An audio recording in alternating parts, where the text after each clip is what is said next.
Kung pupunta nga rin kayo ng Hong Kong and wala pa kayong itinerary and gusto nyong maglibot ng Lantau Island for 1 day lang, sakto kasi ito na yung travel guide na kailangan mo. Kung hindi pa nga kayo familiar dito sa Hong Kong, dito located sa Lantau Island yung Tian Tan Buddha, yun yung dulo na station ng Ngongping 360 and dito nga rin located yung Hong Kong Disneyland. From Mongkok Station, nasa 1 hour din yung biyahe. Mag-Google Maps na lang kayo kasi madali lang din naman intindihin yung train nila dito. First stop namin is dito sa Ngongping 360 and kailangan lang natin hanapin yung exit B. Hanapin nyo nga lang yung color blue na terminal kung gusto nyo rin gumamit ng credit card for payment. Dito rin pala sa Tung Chung Station located yung Citygate Outlets and dito guys, mura yung mga bilihin. And sa left side naman yan, makikita nyo yung arrow na papuntang cable car. Since nag-book na kami ng tickets namin sa Klook, dumiretso na kami sa taas. Yung lalabas kasi na QR code sa app, yun na rin yung isa-scan nyo dun sa entrance. Kung may ticket na rin kayo tulad namin, dito kayo sa right side for voucher redemption. O diba, sobrang bilis lang ng pila kasi hindi na namin kailangan bumili ng ticket.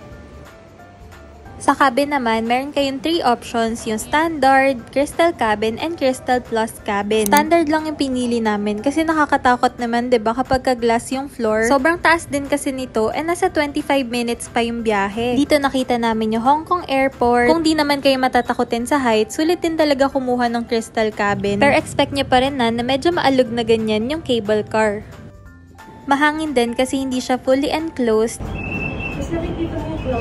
Sobrang rinig talaga ng sipol ng hangin. Sa exit naman, makikita nyo yung map ng Ngongping Village. Sa may unahan nga banda located yung mga restaurant. So kung medyo magutom kayo, marami namang kainan dito. Dito naman sa part na to located yung mga statue ng General. Medyo presko nga nito kahit dun kami pumunta. Siguro kasi nasa mataas na part na tayo ng mountain. Etong Tian Tan Buddha naman, nasa 268 steps yung stairs and free lang din yung entrance dito.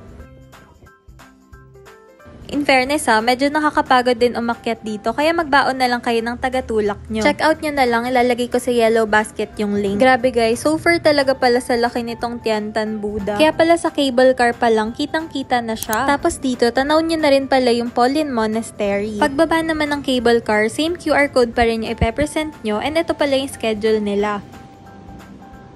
Solo nga lang namin yung cabin. Siguro dahil 12 noon yan and onti lang yung bumababa. Shit, ang daming bukas! Pawis na yung kamay ko.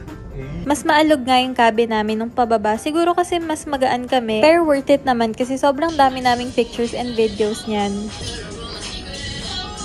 Don't sway lang daw and bounce. Di ako nag-bounce. Overall, super worth it nitong cable car and mas pipiliin pa rin namin to kaysa mag-bus. Next stop naman natin is dito sa Citygate Outlets and titikman nga namin tong egg tart from Bake House. 12.5 HKD nga to isa or nasa 90 pesos.